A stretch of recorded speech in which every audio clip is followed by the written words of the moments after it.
a Sam O'Nella 7-minute video about scandalous popes that I haven't seen, you know we gotta check that. It's only 7 minutes. Hey kids, time to alienate 23.9% of the United States from my potential audience, because today we're talking popes. Now don't get me wrong, the modern papacy is a great thing. Just a genuinely virtuous man being elected to govern and set an example for Christians everywhere. That's awesome. But back in the day, not so. See, in the Middle Ages, the church was one of the greatest powers in the Western world, having massive influence over monarchs and laymen alike. If it helps you understand, they were kind of like the streamers of their day, if that makes sense. They just had this real influence. Like they could sell G Fuel at a moment's notice. They could move units of merch. They could rug pull a crypto coin.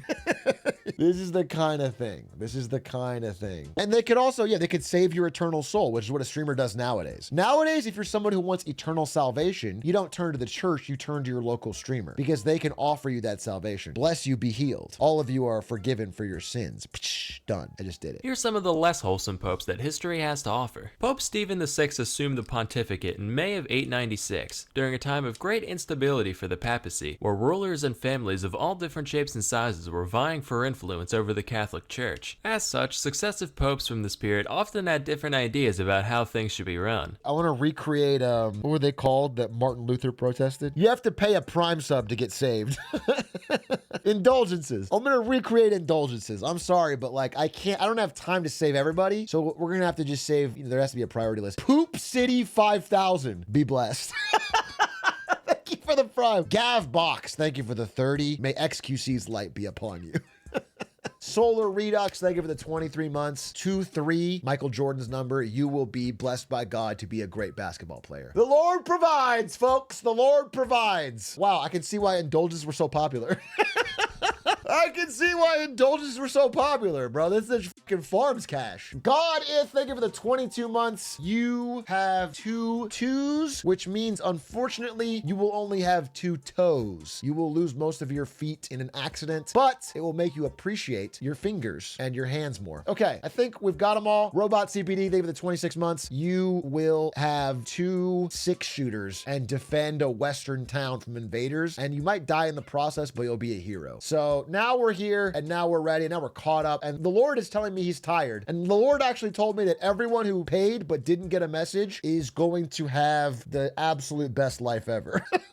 And they're gonna have eternal salvation when they die. Glad that worked. I can see why the church was so annoyed with Martin Luther when he tried to cut that shit off. But let's hear about Pope Formosus. Stephen, for example, didn't much care for Pope Formosus, the guy before last. Why? It's complicated. Even if I could wrap my head around all this, it'd probably be boring as hell. So just take it on good faith that Steve had a lot of beef with Formosus. Okay. So much beef, or as we call it, papal bull, that Stephen couldn't even be happy that the dude was already dead. So he had the 8-month-old corpse of Formosus dug up, dressed up in pope clothes, sat down on a throne, and literally put on trial, with a deacon appointed to give all his responses for him. So you thought you could get away from the law with that little dying stunt of yours. Well, tell me, Mr. Thrombosis, did you violate canon law, commit perjury, and pretend to be a bishop when you weren't? Yes, pasta fazool, I am a fool. I've heard all I need to hear. This court finds you guilty, and everything you did as pope, we legally declare to be fake and dumb and stupid and dumb. Now throw him in the river. What? The river? Can he do that? They weakened at Bernie's a dead pope to go on trial to defend himself? That's what we should have done for Joe Biden in the debate, dude. We should have had someone else pulling Joe Biden like a puppet string and talking. And another thing, Donnie, we're not gonna stand up to your bullshit. Someone said alley cat. I forgot about that. I forgot how often Joe Biden was trying the alley cat line. He's got the morals of an alley cat. He did it like 10 times and it wasn't hitting with anyone. At least I don't have the morals of an alley cat. That shit was so funny. It was like such a fucking 1950s bar. He was right, dude. He was right. Now we're all realizing what the morals of an alley cat really are. And we should have listened to old Sleepy Joe. So they throw him in the river. This whole thing caused an uproar among Formosus supporters. And after Formosus's corpse was allegedly seen performing miracles at the riverbank, Stephen ended up being overthrown, imprisoned, and executed by strangulation. Jesus. The body, now slimy and disgusting, was fished out of the Tiber and reinterred in St. Peter's Basilica, where it rests to this day. Next, we'll talk about John the 12th. This guy already looks like one of my Kinda characters. Why don't we just, yeah, there we go. Dude, getting mogged by the dead Pope that you dug up and puppet stringed is crazy. Losing a battle to the dead Pope. Losing a battle for public opinion with the dead Pope in a river is a bad look. This guy ascended to the throne when he was just 18 years old, which is insane. If I was elected world's biggest hat wearer at that age, you better believe things would get real unpapal real quick. I'm talking gambling, hookers, setting fires, and toasting to the devil. And wouldn't you know it, these are all things John the 12th did. It's said that he took the sacred palace and literally made it into a whorehouse. Matter of fact, while researching the guy, I stumbled across this list of sexually active popes. This is a real Wikipedia. That's how you knew about it. We literally solved the mystery from earlier live. What a callback. Be honest with you guys. Do you think I have a chance at being Pope? Do you think I have a chance? Because they haven't contacted me yet. Too old? Too celibate? I'm too celibate. I have too little sex to be Pope. The Pope who's famously not allowed to have sex. It's like we want a virgin, but not that much of a virgin. Not a virgin energy, you know? There's a Wikipedia list called sexually active popes. What are you doing with your time, bro? Why the fuck are you on Wikipedia looking up sexually active popes? In what world is that knowledge you have offhand? Trying to get laid. I guess they would have low standards, right? They don't have much experience. I wonder what you said to me. I didn't read your response, but I wonder if you leaned into it, because that'd be kind of fun. If you were like, yeah, I guess I just am a bit quirky, that's fucked up. If we find out that you pretended like you just happenstanced on it, you should have been honest about where you... John is featured prominently on this list, of course. He had a thing for widows for some reason. Personal... Retroactive theoretical bashing. I'm inventing a scenario where I bash you and then I'm bashing you for it. You didn't even do it, maybe. He had a thing for widows for some reason. Personally, I'm not big on weepy old hags.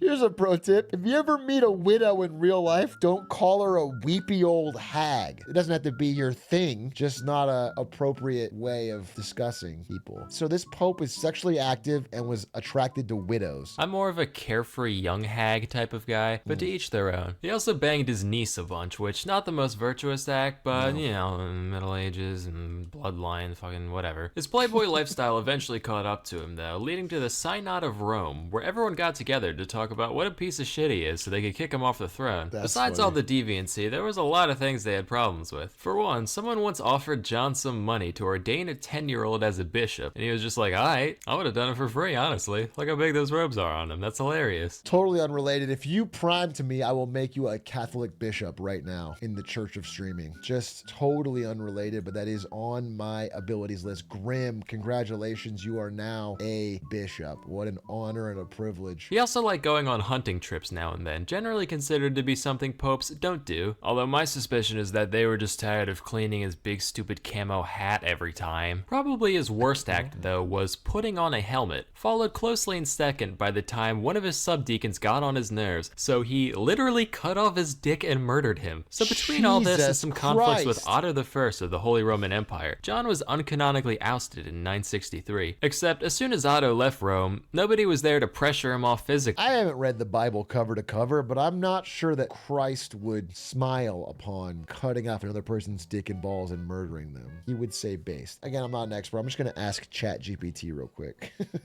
Hey, ChatGPT, you are an expert on the Bible. What would Jesus say about cutting off someone's dick and balls and then killing them? Would he smile upon it or frown upon it? Jesus would certainly frown upon such an act. The act you're describing is unequivocally against the core teachings of Jesus. Jesus would categorically condemn such violence and cruelty. Do you mind if I ask it, are you sure? Absolutely. I guess AI can be wrong, you know? Jesus was a pushover. I'm just saying, based on this Bible, Jesus was a bit of a carpet, dude. He got walked over. He gets passed over for promotion, and he's like, oh, you know what? You deserve the job anyway. And that's where Passover comes from. Jesus didn't get the corner office, and they gave it to fucking Kevin. Now let's be real. We all have our little guilty pleasures in life. Some people like a nice bag of Cheetos. Ooh. Others like scented candles. Okay. Or poorly drawn educational videos. Okay. Alexander the Sixth liked watching horses fuck. According to Vatican chronicler Johann How Burckhardt, does that- he would specifically arrange for his stallions to be introduced to It's just so funny that the Vatican chronicler, he must have done it so often they had to write that down. It had to be such an important part of his personality and life that they had to write that down for his fucking biography, for his chronicle. Because you'd think if it wasn't his main thing, they'd be like, all right, you know, the man's dead, leave that out.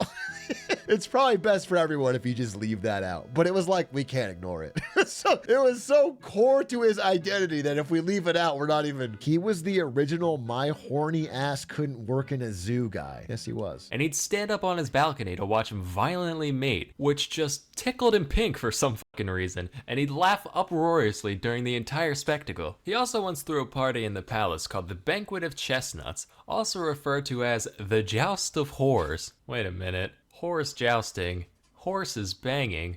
Was dyslexia a thing back then? Nah, but during the banquet, Alexander had 50 of Rome's finest raggedy harlots line up and strip down for him and his guests, which, by the way, included 2 of his children, which, by the way, he had many children, but at this point hardly a concern. Guests began throwing chestnuts at the ladies, who got down on their hands and knees and scrambled frantically, like the cook at Denny's when I Feels so tough to do this and then to open up the Bible.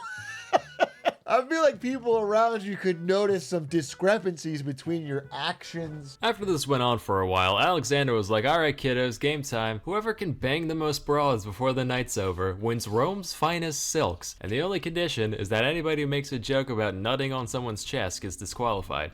It's too easy. This is all according to that one Johann guy, mind you. Some secondary sources differ pretty significantly on the more lurid details of all this, so do take it with a grain of salt. But at the same time, this guy was the official record taker for the ceremonies he was involved with, so it seems equally likely to me that the other guys just wanted to save a bit of face, but who knows. In the end, primary sources it's are odd that usually he the would- most reputable source of information. After all, what better way to learn about stuff than from people who have direct experience in the subject? That's why you need to try Skillshare. Holy, good transition. Good transition. Pope freak-offs are crazy. I think even a mild Pope freak-off is crazy because they shouldn't be having freak-offs.